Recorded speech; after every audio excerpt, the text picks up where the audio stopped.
Hey, this is John Lee Dumas from EO Fire. Get ready to get physically, emotionally, and spiritually fit with LA's best personal trainer and empowerment strategist, JJ Flizanes. Fit to Love is physical, emotional, and spiritual fitness to achieve the happy life you deserve. From exercise to cooking, relationships, and spirituality, you'll find all the inspiration you need right here with our host, JJ Flizanes. Hello and welcome to Fit to Love Freedom Fridays. I'm JJ Flizanes, your host, and if you haven't heard in my tone already, today is a solemn day for me, and I really battled with whether or not to record because I didn't want to deliver a show that didn't have any value, but here's why I decided to proceed. I'm going through something right now that is really hard, and I am tested, as I believe we all are, and it's appropriate. It's a Freedom Friday, so today's about law of attraction, spirituality, numerology, astrology, everything spirit-based, and when major conflict arises in your life, I believe it's a test. It tests your belief system, and you get to really say, is this what I believe, and how does that feel? How do I process based on those beliefs? My beliefs are pretty strong in terms of death. I believe that there is no such thing as death. We are eternal beings made up of energy, and that energy cannot be created nor destroyed.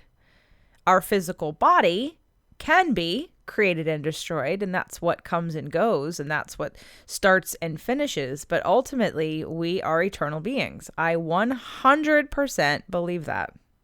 I know that.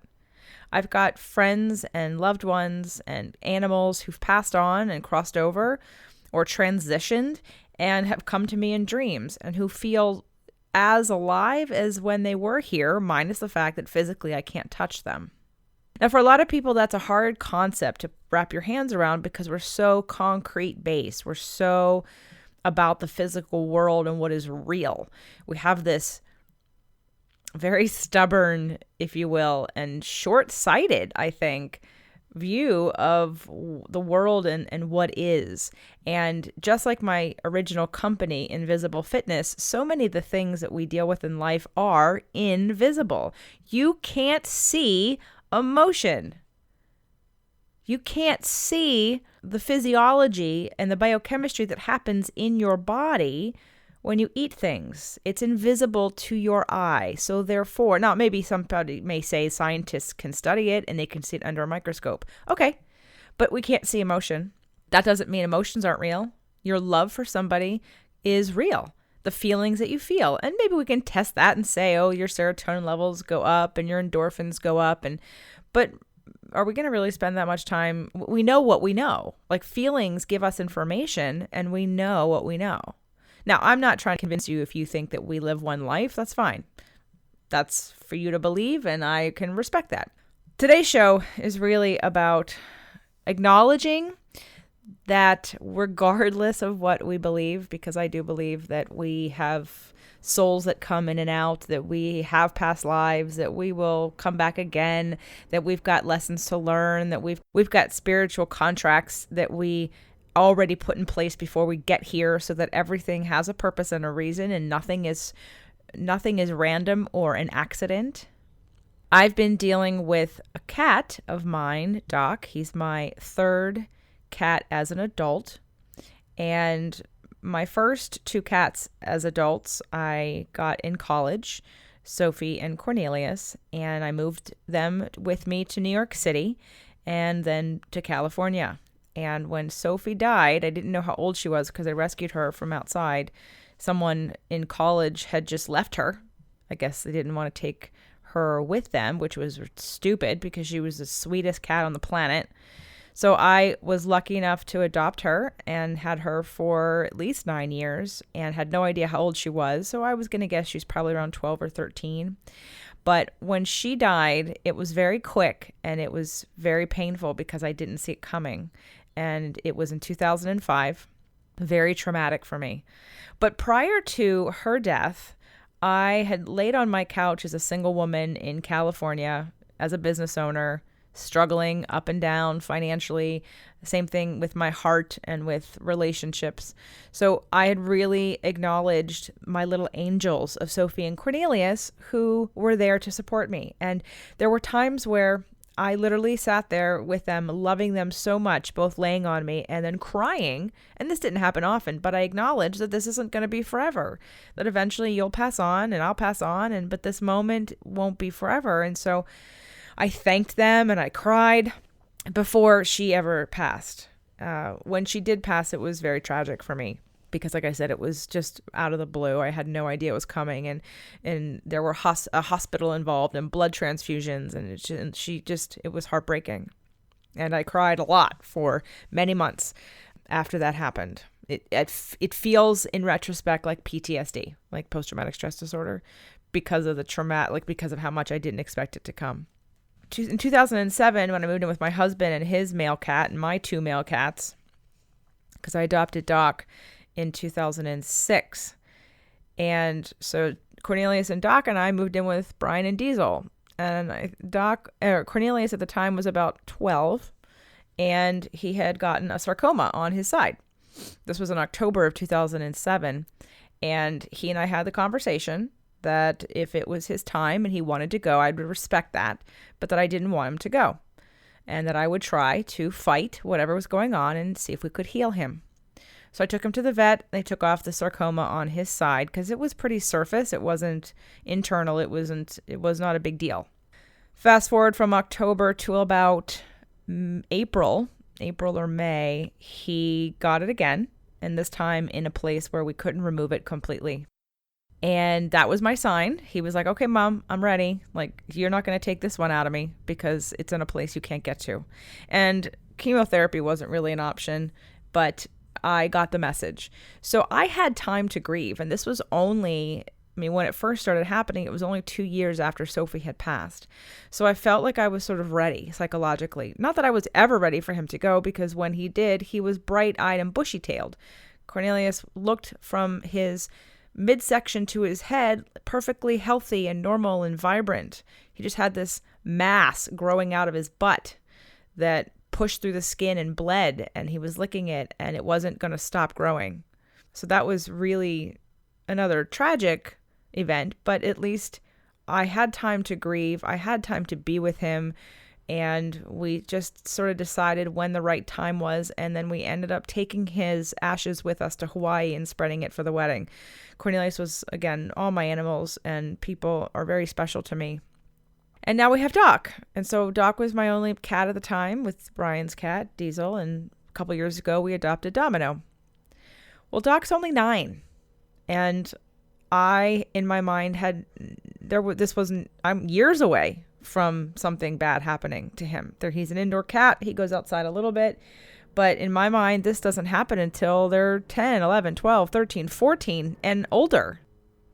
It's been a very interesting journey, but not in a pleasant way, to process the emotions that I am going through with him and his impending decline.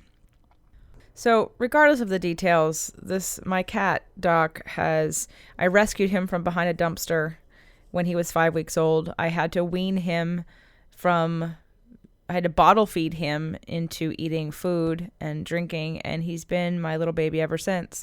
And while he isn't the friendliest cat to other people, not that he's mean, he's just skittish and scared and has high anxiety. And actually, his condition absolutely is reflected in what's going on with him. He's got digestive issues and potentially a cancer or sarcoma of his digestion. And digestion is how we process life. And he's always been highly anxious. I know he's had PTSD since he was young in many ways. And so it's not surprising this is the kind of cancer or kind of condition that he has because of his current emotional state. So I'm not surprised about what it is. I'm just surprised and in shock and quite pissed off, actually, that it's happening this fast because, like I said earlier, I was hoping he'd be here for a couple more years and I wouldn't have to do this. So back to the topic today of death. I wanted just to say and acknowledge and share that I have a very strong belief. I absolutely, with every fiber of my being, know that when he passes, that his physical body will be done, but his spirit and his soul will absolutely still be here. And they all are, and we all are. And that he had a purpose in this life, and he came to fulfill it, and he decides when he's going to come or go. I was going to write a blog post about another cat we were feeding, Wooly. He was a stray. No one has ever owned Wooly. No one has pet Wooly. But Wooly was well known in my neighborhood. People saw him all over the place for years. He had to be at least 12, 13, or 14. Wooly was an old cat, and so many times within the 2.5 years that we fed him and took care of him, did he come to the door looking like he was ready to die. And this little soul taught me so much. If he had been my cat and looked as bad as he had looked a few times, I probably would have put him down, thinking that he was suffering. And what I watched and what he taught me and what he showed me was that he recovered. That between being an outdoor cat and earthing and being in constant contact with the dirt and the grass and the concrete that transmits the waves from the earth, that helps to reduce inflammation and helps to heal us. Besides the earthing part, he reminded me that he gets to decide when he comes and goes. And he absolutely did. This cat could have been run over by a car so many times.